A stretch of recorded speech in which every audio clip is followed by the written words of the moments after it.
Hello, welcome back to this lesson series. Today we'll continue to look at Nessun Dorma into the next section. As you remember, the last section we talked about various issues, talking about arpeggiation that the harp plays, talking about how we should make adjustments to our playing so that we can play a big chord at the same time.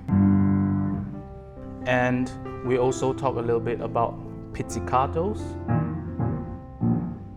And today, we're going to talk about this next section that we know so well when the tenor is singing this tune.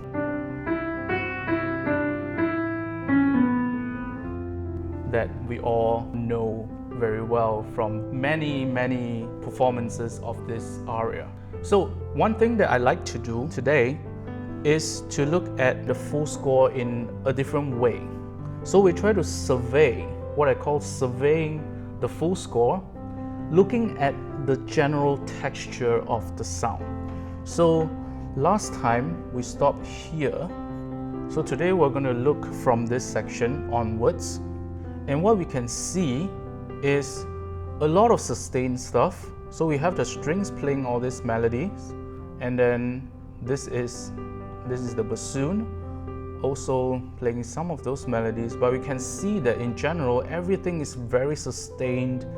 It keeps going, very sustained sound. We have a little fermata right here that stops for the singer holding this particular note. But we also see we have this, the harp again playing some arpeggiated chords. Let's look at the reduction and see if that exists. Yes, those are written with arpeggiations, but every time we see arpeggiations in opera reductions, we always have to refer it back to the full score and see if it is harp or if it's just they decided to put it in for other reasons. So usually for harp, we'll do the arpeggiations as we talked about. So here we have that. And let's go back to the full score, go on to the next page. We still see a sort of similar thing. We have a little bit of pizzicatos over here, and we have something special here as well because this is the timpani. The timpani is rolling for one bar over here. So this is something that is different that we have to pick up when we look at the score, the full score. These are the harp chords again. So generally speaking, everything is very sustained, everything moves very fluidly, and we have a little bit of this kind of nuances at different times. So this is the timpani chord here, timpani roll at this particular chord that the person who made this reduction didn't tell us. So in the reduction, it's just like that. But in reality, the timpani actually starts a roll. So we should do at least that. So we have the harp chords. We also have this is actually a harp chord, and this is a harp chord. This has no problem because we have played it many times, but here, this one is different because we have a melody on top, and the harp is actually rolling here. So it will be difficult if you look at that because we don't have three hands. If we have three hands, that would be fantastic. We can just play that and then the third hand plays the melody, right? So what are the solutions we can have? But before talking about solutions, we need to think what we need here. We need the melody, of course. The melody is not going anywhere. The melody has to be there. The next thing we need is the harp chord, which is to be spread this way. But we don't have three hands. So first of all, we need to preserve the melody. So the right hand is playing this no matter what. So the solution is, what can the left hand do? This seems a little bit too far to do an arpeggiation. So why not we put this figure, this chord, up here so that we can play to accompany the right hand, right? And at this particular moment, the chord is actually not very present, not a very loud chord. It's a harp gesture which is quite light, so it is fine to sacrifice that sort of depth that you have in the bottom to put it up here. So, and then you keep going with the rest. And after that we have the same thing, the pits as well. And then we have another harp chord, and then here I put an X, as you can see, which I will double it down, which is like what we usually do in the opening chord. This way. So we have all this sound going, and from the survey of the full score we can tell that it is very sustained, very fluid. So what kind of technique can we use to play this section? Now the thing starts with only one note in the melody.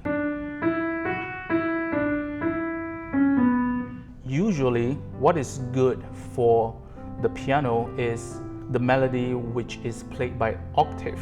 Then we can create a more rounder sound, a more unified string-like sound, just like this, O mio bambino caro.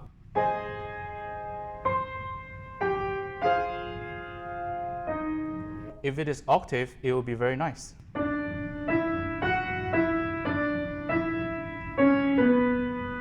But now we only have one note, so we need to pay attention to that one note. We can't let that note to be too pronounced that it sounds like an oboe solo or something. So really use the meatier part of your finger rather than this way. You do it this way.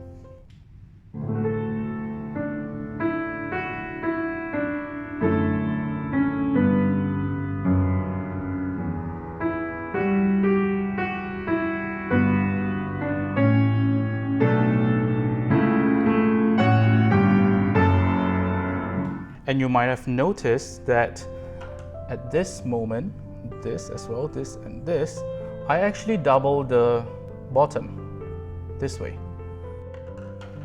because I want to have a more bigger texture here, so I choose to double it up here and sacrificing the top note, so it will sound like.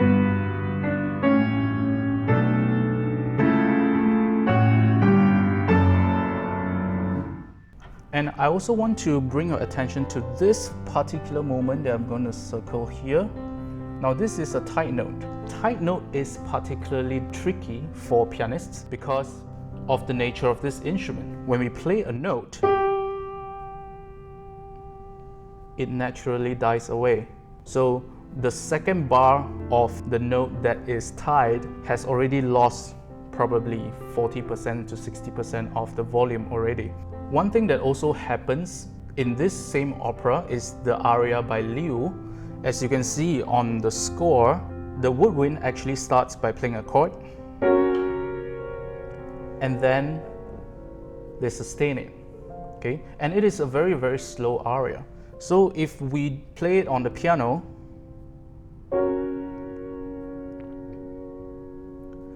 Signore ascolta, the sound has already decayed for 80% or something like that, 80 to 90%.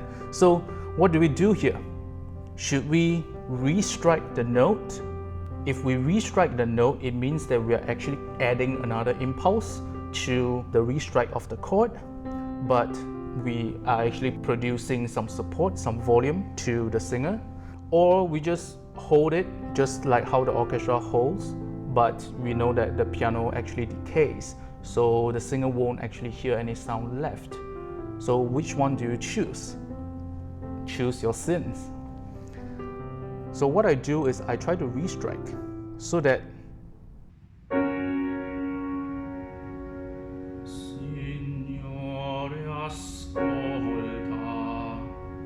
I still have the chord holding. So this is my choice. What will you choose? So let's come back to Nessun Dorma, and we have this tight note over here, and this is very easily repeated because it is part of the chord and you actually don't need to tie that note over.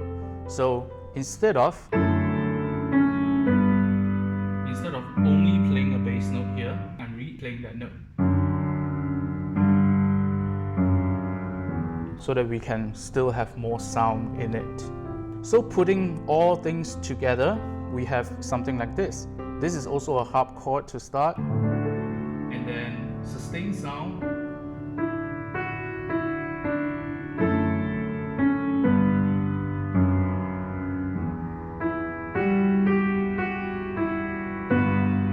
I'm just playing an octave here.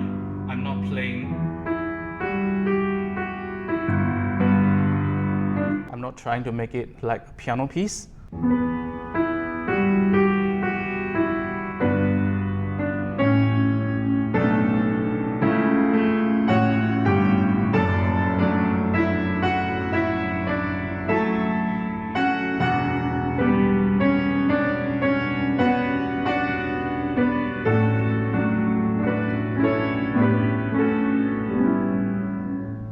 And then here, this is a tricky part, because if you only look at the piano score, you will see that there's all the rest, but actually the cello is actually holding that note.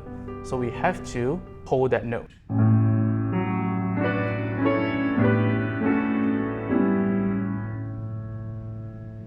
And timpani.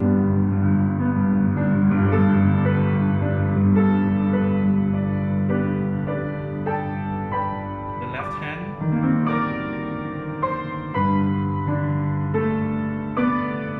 Pizzicato,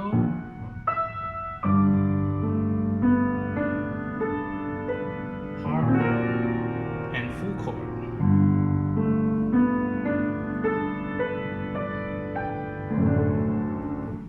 So I hope you can do some practice on this, try and see what works for you, and try to just invent your own markings and mark on the score, whether it is harp, whether you should double the octave at the left hand, or whether it is a timpani roll, that kind of thing.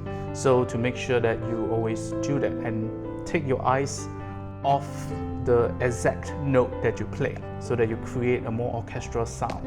So the next time we'll move on to the next section, which is a section that I really like, and I'll see you next time.